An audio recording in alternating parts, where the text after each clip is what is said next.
Hello, welcome back to our channel. I'm Emily Brady, co-owner and designer at Rustic Fashion Studios. Today I've got a tutorial to show you guys, perfect for the holiday season coming up. This tumbler I did is on a 20-ounce skinny straight tumbler, and it has three different parts to it. There's going to be some vinyl, some patterned vinyl in the middle, some stripes on the bottom, as well as a traditional plaid on the top. You can mix and match this with any way that you'd like to do it, really. There's tons of possibilities that you could do. I kind of went with the classic approach and did the red and black plaid on the top. And one thing I wanted to mention is you'll see in the videos that I have a white background behind my plaid. I typically don't do that. I typically have it a red base layer, or I do the base layer as the lightest color of the two colors you use for your plaid. So I did mix in some acrylic paint with my Mod Podge to tint it red when I applied the glitter, but traditionally I would always do a red base behind my plaid, and it just gives a lot nicer contrast, and then you only need one layer of glitter. So something to keep in mind. I did do 2 layers of glitter over the plaid just due to the fact that I did not have that base color behind there. Looking back at it, I probably could have just done a white and black plaid and it would have been perfect, but still very happy with how this one turned out. This one's always really popular and sells pretty quick when I get it finished up. So I hope you guys enjoy this. I will have the links down below to all the items that I've used in this tumbler, as well as any discount codes or anything like that for you guys. So hope you enjoy.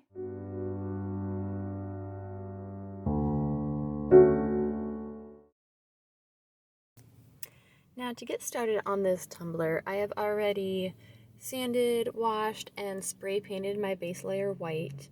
This is where I would have sprayed the top half red and left the bottom half white, since it will be a white glitter base on the bottom. And your pattern vinyl goes in the middle, so that would cover up any kind of seam where the two different paint colors would blend together. To get started, I am taping off where my plaid is going to be on the top. I know there's going to be 3 rows of plaid, so I'm going to just do 3 stripes here with my green frog tape to determine where I want to place my pattern vinyl in the middle. I always place my pattern vinyl first before doing the glitter so that you don't get any stray pieces underneath that might create little bumps or bubbles within your vinyl. So I'll just tape 3 layers off here and then apply that vinyl in the middle.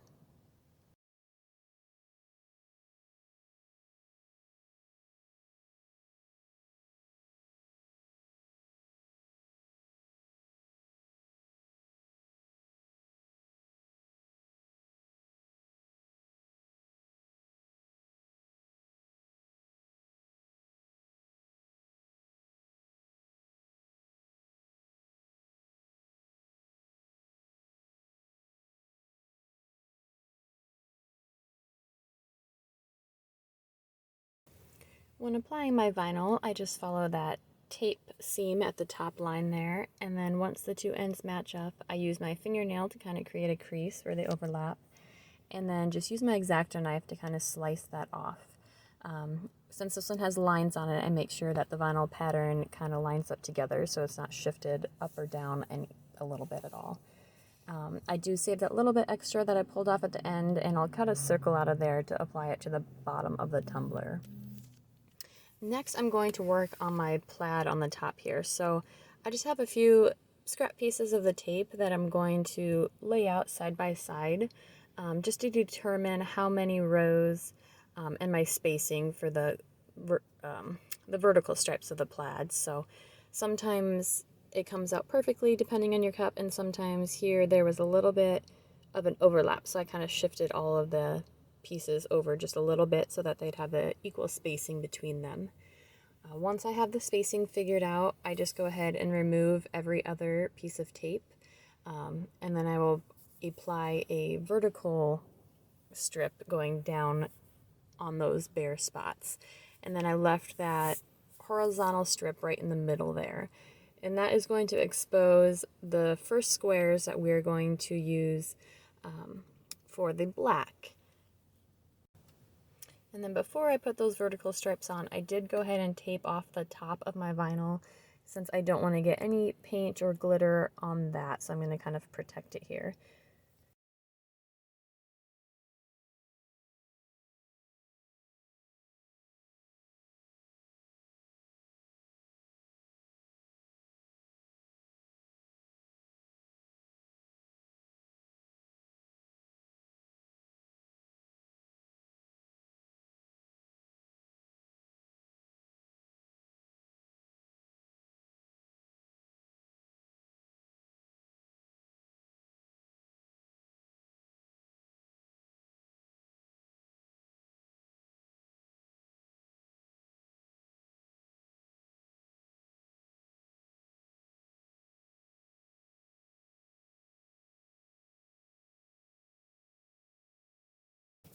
After I get the top half all taped off, I'm going to use my 1.5 inch frog tape to just cover up the rest of my cup. I'm going to spray paint the exposed squares black for a good base coat before I apply that glitter. If I would have had saran wrap in my room, I probably would have thrown that on as well, but whatever you have handy, that will work. After I get that base color of black spray painted, I'm going to go ahead and start to apply my glitters. I like the Dark Dreams Black and the Red Red Wine from Charm City Sparkles and Crafts. And then I actually have another bottle where I've combined the two already for my mixed color of that darker shade of red. I always like to just kind of combine the two, about a 50-50 split, but typically a little bit less of the black since it can be a little overpowering. This black is not very sparkly under epoxy, but that's just kind of how I like my plaids. If you wanted, you could always add a little bit of silver or dark gray glitter to the black. Otherwise, they do sell another color that kind of has some of that added in already. And I just like to use Mod Podge to apply my glitter. And I just kind of paint each square. You don't have to be perfect here since it is taped off. And I prefer this green frog tape because it does create really nice crisp lines. I've used the blue painter's tape in the past, and I find that it just kind of leaks underneath of the tape sometimes. So this is just my go-to. And I always start with my darkest color first, and then I will move on to my mixed color and end with my lightest color. And that's just kind of so I don't get those darker pieces mixed into my lighter colored glitters. And then after I'm completely finished adding all of my black, I'm going to remove my tape that was covering up my vinyl and stuff and just all of those vertical stripes. I'm going to leave the horizontal ones on, but removing the vertical will show me where I need to put on my mixed color squares next. I usually wait a couple of hours for my Mod Podge to dry, and then I take a large, really soft bristled brush and just kind of brush off any of the excess glitter that might still be on there so that you don't get it mixed into your next color. After that is all clean, I pour my Mod Podge into a small cup just so I don't get glitter in my larger container. And I went ahead and mixed in some red acrylic paint, as I mentioned in the beginning of this tutorial, since I didn't base coat the top red. Otherwise this would be all spray painted red and would just be ready to go. So I mixed that in with my glue, and then I used like a 1/2-inch brush to just paint on the next color stripes. So here you have tape on one side still, which is handy, and then the glitter from the black kind of creates like a little bit of a lip. So you just paint right up to that lip and in between those squares. And then this is where your mixed color glitter is going to go next. Since we work from darkest to lightest, your mixed one is your next color. So this is just a mix of my two colors, the black and the red together.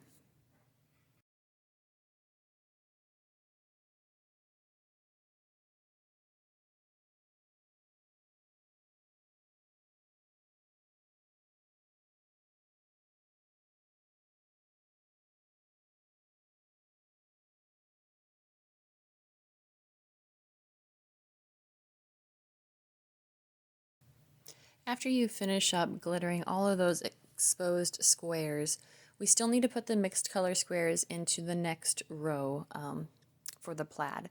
So go ahead and remove your tape right away while it's still wet so that you're not pulling up any of the, sometimes when the glue dries you can kind of pull up some of that glitter with it. So I like to remove everything as quickly as possible. Sometimes you have a hard time finding where the tape edge is. I typically do fold the edge down so that you have something to grab onto and you can typically find it much easier. So this next stage is probably the hardest one of all the squares that you have to do. Since we're only doing 3 rows of the plaid, you only have 1 row here that you have to do this on. So your next mixed color squares are going to go beneath your black squares. They're just going to alternate with the other ones there. So you have that lip from the black on the top and the bottom, and then on the sides you'll have to just paint a straight line. Just kind of I typically start in the top corners and then the bottom corner and just line them up. Since it's only a 1-inch square, it's typically not too hard. And once you've done this a while, you kind of get pretty good at doing that. If you do mess up when it's all dry, I have taken an X-Acto knife and kind of just pulled a straight line down, and that glue will just peel up a little bit, so you can kind of clean up the edges as you need. But it's just a lot easier if you can get them straight the first time.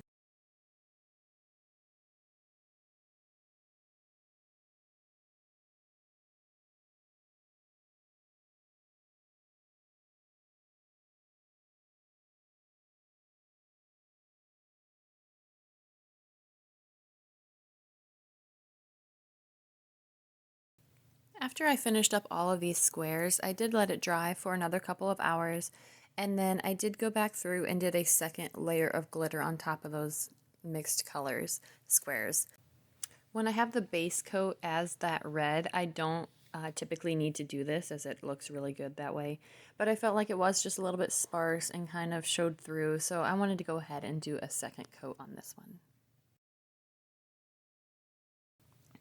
After that's dried, we go ahead and move on to our final squares, which would be the bright red, your lightest color. I'm really sorry about this video quality. I realized when I was done that the lens must have been fogged over.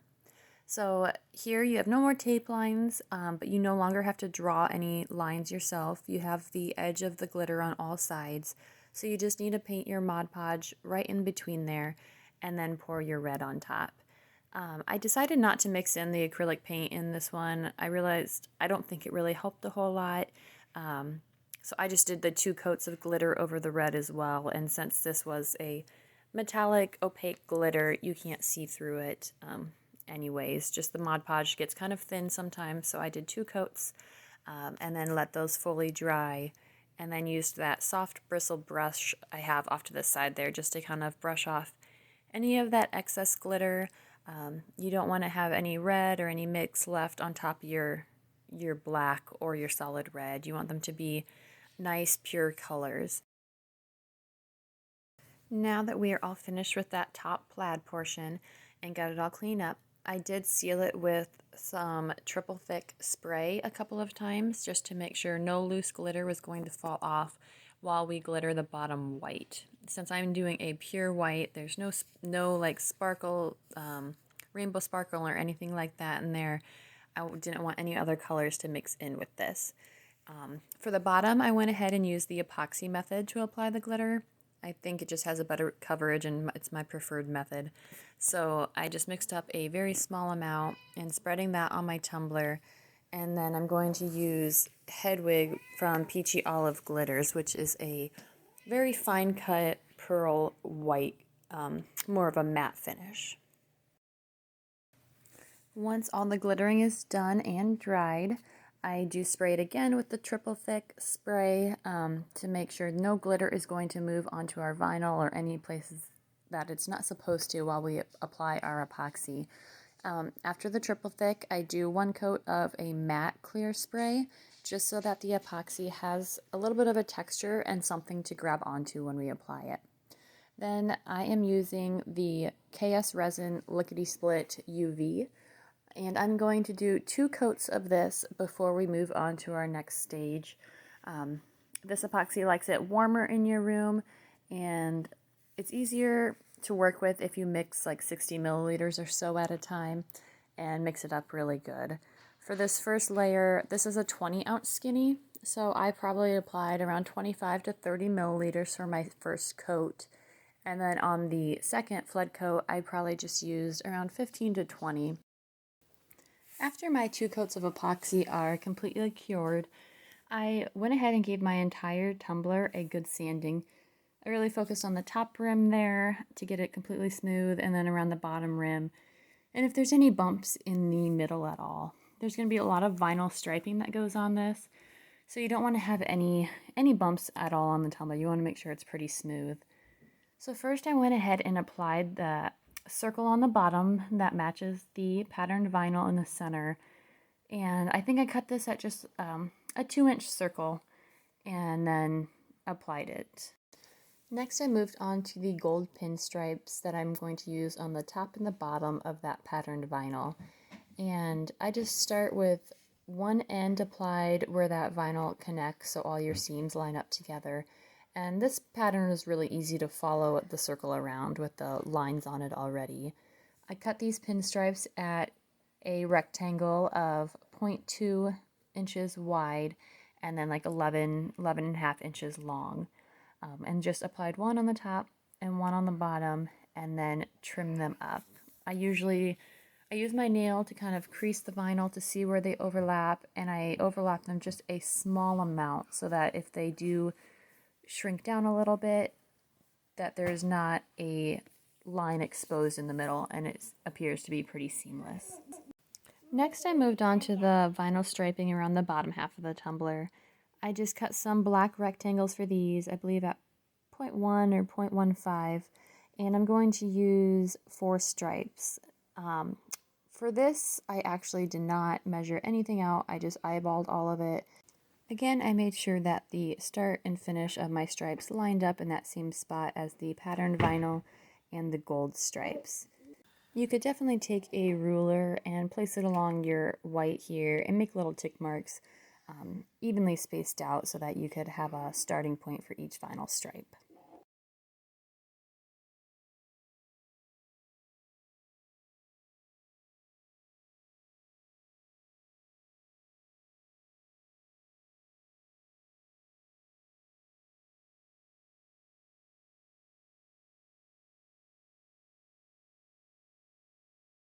For the final pattern on this tumbler, we're just going to do some gold pinstriping along the plaid. I did not follow any of the lines, I just kind of placed them around in the middle in a pattern that I thought looked nice. You could really do this in any pattern that you liked. I used 2 different sizes for my rectangles for the striping. One, I believe, was the same size as the black vinyl around the bottom, around a 0.15 width, and then the second one was a little bit smaller, probably around a 0.1.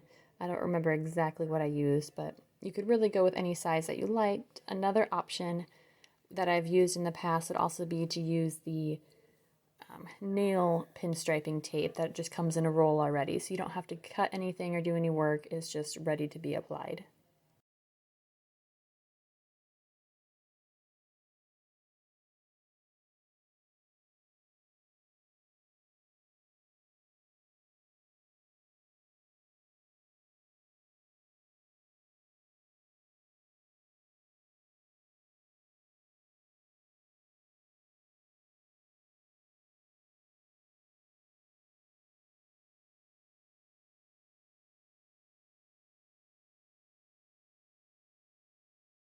After all my vinyl is applied, I do like to let it sit for at least a couple of hours, if not overnight, so that it can fully adhere and help prevent any lifting of, especially of that metallic vinyl.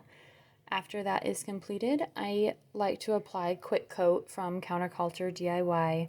This just really helps to seal that vinyl again and make it nice and smooth before you apply your final coats of epoxy. So I just give that a good coat and then let it sit for a couple hours until it is completely dry. And then you are ready to move on to your final coats of epoxy. Typically I like to do 2 coats because I do them a little bit thinner on top of the final for that final layers. Apply one, and if it's still bumpy at all anywhere or any lint on your tumbler, let it cure and give it a good sanding, and then apply your second coat. If everything's good to go, I apply the second coat while it's still a little tacky. For my final layers of epoxy, I like to use the KS Resin Liquid Art Ultra UV, just for that UV protection, especially with any white on this tumbler. I like the UV coats to prevent them from yellowing as quickly as some others would. But hopefully you enjoyed this tutorial. Let us know in the comments below. This is a super fun tumbler that's perfect for the holiday season, and you could really mix and match any styles with your vinyl and patterns that you do here. I can't wait to see what you guys create. Thanks for watching.